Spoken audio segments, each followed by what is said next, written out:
Hallelujah. Today I want to talk or to speak about abiding in the light of Jesus. Amen. Hallelujah. We know already that Jesus is the light of life. Amen. We know that by revelation of the Lord we receive the day when we knew about him. Amen.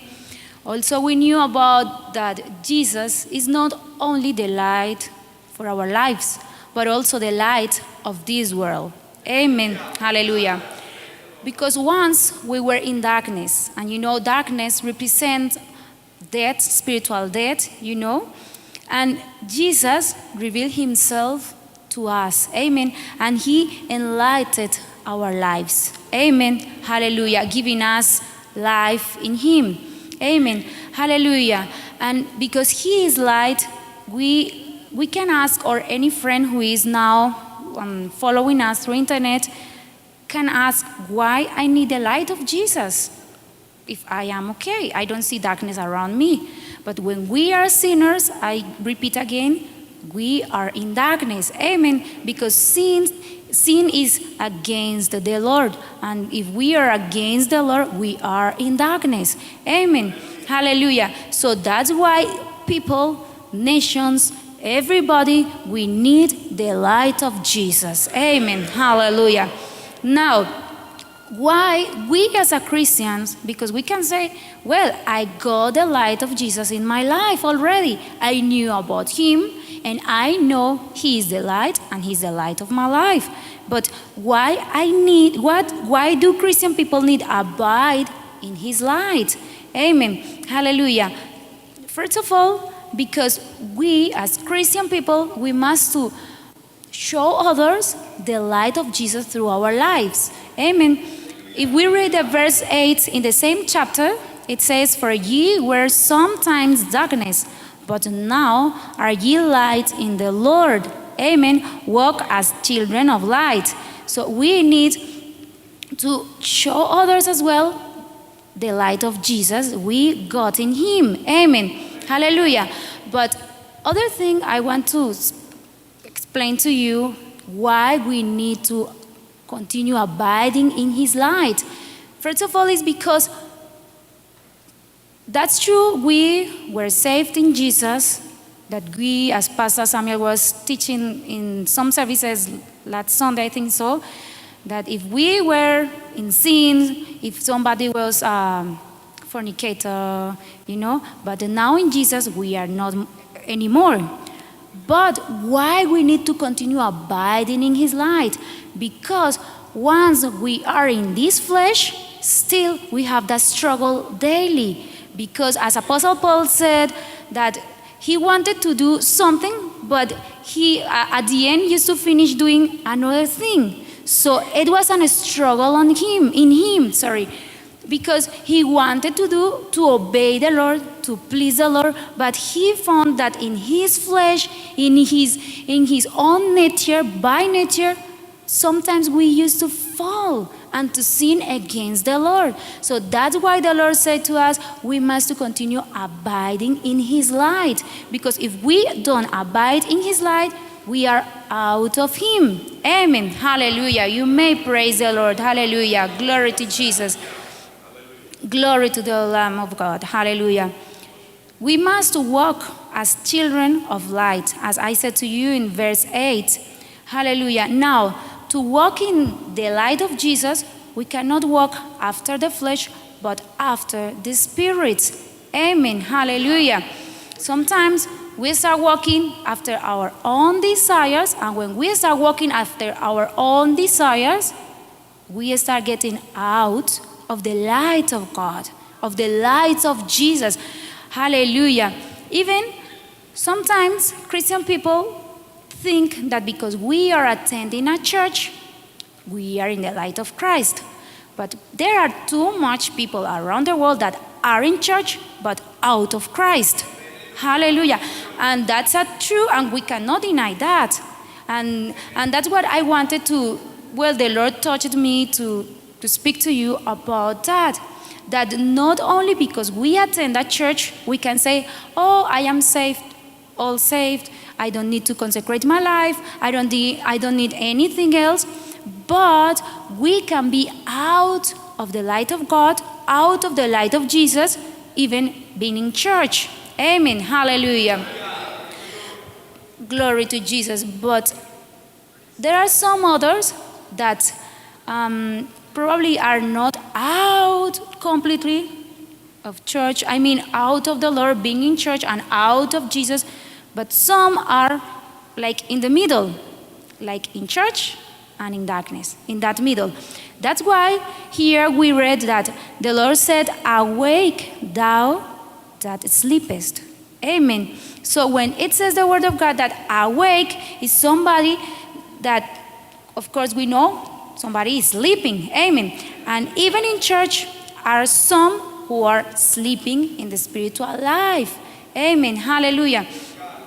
Even as we know the parable of the 10 virgins, amen, the Lord said, that is registered in the Bible, that there were 5 virgins, amen, and all of them were waiting for the Lord. It represents the church of Jesus Christ. And 5 of them were ready with their lamps, ready with oil, enough oil. But there were 5 more who were foolish. The word of God says foolish, and they didn't have enough oil in their lamps. But what happened? They fall asleep while the Lord was coming for them. But when the time came and the broom came, and the 5 wise virgin, they had enough oil on their lamps, and they went with the Lord. But the rest of 5 were left behind. So it represents the church of Jesus, as I said to you. And we must apply that to our lives. Amen. That we cannot be sleeping in our spiritual lives. Because if we read the verse 16 in the same chapter of Ephesians that says, "Redeeming the time because the days are evil." Of course, we know that since Apostle Paul sent this letter to the Ephesian church, we know all the time we have evil days. We know that because there are too much wickedness for all over the world. But we know that nowadays we are living ending time, that where wicked is increasing and increasing and increasing more and more and more. And we are living in the last times, the church of Jesus, and we cannot be sleeping in our spiritual life. So we must awake from that sleepiness. Amen. Hallelujah. That we cannot, as I said to you, we cannot say that because I attend that church thinking, I am safe already. No, we have to continue facing this battle till the end, because Jesus is coming. He is coming to take his people up. But look at this. There are so much people around the world expecting that coming of our Lord Jesus. But it will be a big surprise for many that say, I am a Christian, but will be left behind. So we must to awake from our sleepiness. We must to awake from that and behave not as a fools, as the verse 15 says, not as fools, but as wise. Amen. Filling our lives with the oil of the Holy Spirit. Amen. Kneeling down. Nowadays, it is so much sad to see even from pulpits, pastors are sleeping, are away from the Lord, and don't worry about the church, about the coming of Jesus Christ. Just thinking about so much things, material things and other things, less than looking after the Lord, beseeching the Lord, filling their lives in the Lord. And that's the message we must preach nowadays. That's the message we must go out and preach wherever we go. We cannot stop preaching this word. The Lord Jesus is coming. We see all the environment around the world, and we can say, well, I don't know you, but that's my personal conclusion. And I say, this is really the time that the Antichrist can get out and take the control. The only thing that stops him, we know, is the Holy Spirit and is the church, that we pray and we say, Lord, save the souls. Lord, save the souls. Lord, help us to reach those who don't know about you. But it is a fact, the Lord is coming, and the Lord will come just in a moment. And if we don't have our lamp ready or full with the Holy Spirit, with his oil, my dear, we can be left behind of his coming. It doesn't matter. I'm not saying or speaking about any denomination, any church. No, I am speaking about the true church of God, the true church of Jesus Christ.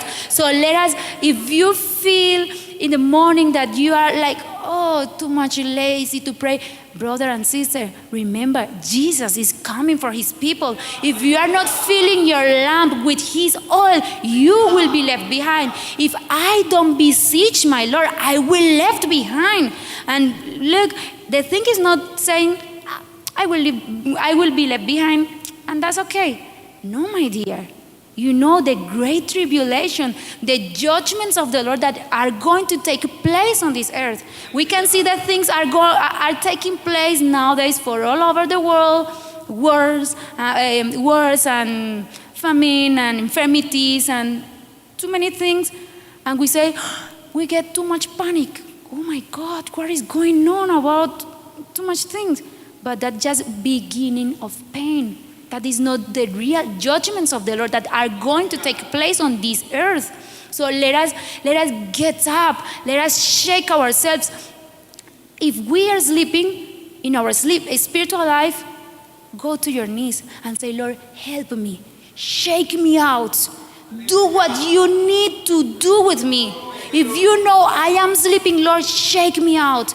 Break my heart in pieces if it is necessary. Bring tears in my eyes and help me to cry out, to long after you, because that is too much sad that nowadays, I said to you last Sunday, and I would like to let you know today again, because that's a problem nowadays. We are looking in churches that people is thinking about just other things, material things, how to be successful in life, but we are not thinking about that. We say, oh yes, the coming of Jesus, yes, in the future, but we don't realize that nowadays we are living the last time. It's time of grace God is giving to his church to be ready for his coming. We cannot be thinking about, or we cannot be worried about, oh, I don't know how to go dress next Sunday. I don't have a new cloth. I don't have a new shoes. I need to dress my hair. I need to do this. And all the time thinking in that.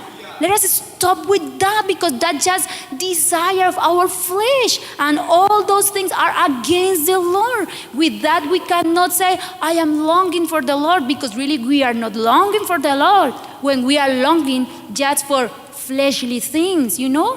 When we just wait every weekend to watch any video, movie, and we are just waiting for that. Oh yes, this weekend I'm going to meet all my friends to watch any movie. No, my dear, this is not time to be wasting time. It's time to awake from the sleepiness, from the spiritual sleepiness, and to be ready for your coming. Amen? For his coming. Hallelujah. Glory to Jesus. So we must be ready for his coming. Amen. Hallelujah. We cannot behave as the foolish virgins. Amen. Probably all of them went and sleep. And we can see that nowadays. And we can say, oh yes, the church is getting like tired. All the day fasting, too much days watching, too much day praying, too much. Oh, let us rest a little bit. Let us lay a little bit while the Lord comes. The problem is when the Lord comes and our lamps are not full of the oil of the Holy Spirit. Amen. Hallelujah. So we must to get up from that sleepiness. We must to awake from that. Amen. Hallelujah. We cannot be thinking about too much. Of course, I'm not saying you cannot work. you can continue working because it's your responsibility. Amen.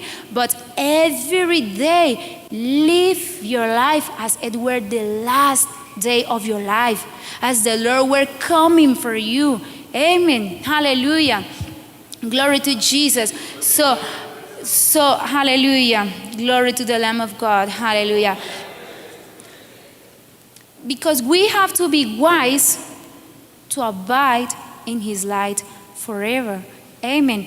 The thing is not only to live, Jesus didn't come, as I said to you last Sunday, didn't come just to offer us a good life on this earth or to have his salvation just for this earth. No, it's more than that. It's beyond that. It's to be in his light forever. Amen. Hallelujah. Hallelujah. To be in his light forever.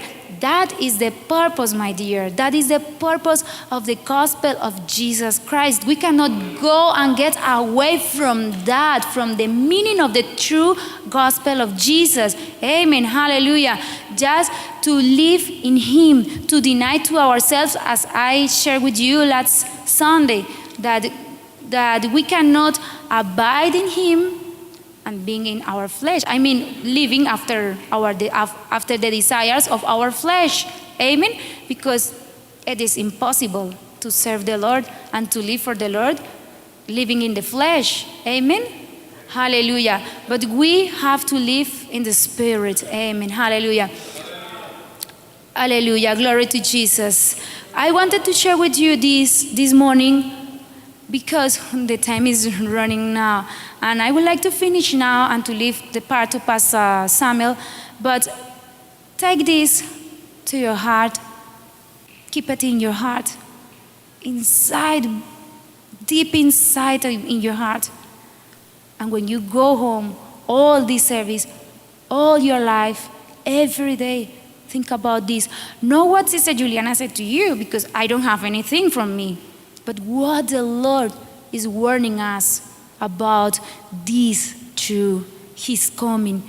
And in his coming, we must be in his light. Don't expect that Jesus take you heaven when he comes if you are living in darkness. Amen. The word of God says that that's true. There is not condemnation for those who are in Jesus. Amen. But for those who don't live after the flesh. So, my dear, if you are living after your own desires, the desires of the flesh, that's too much sad to say that. But we are living in condemnation already, or we are going into condemnation if we are not living after the Spirit, if we are living just after the flesh. Amen. Hallelujah. So I invite you, Pastor Samuel, to finish. Amen. Hallelujah. May the Lord continue blessing you all. Hallelujah. Glory to Jesus.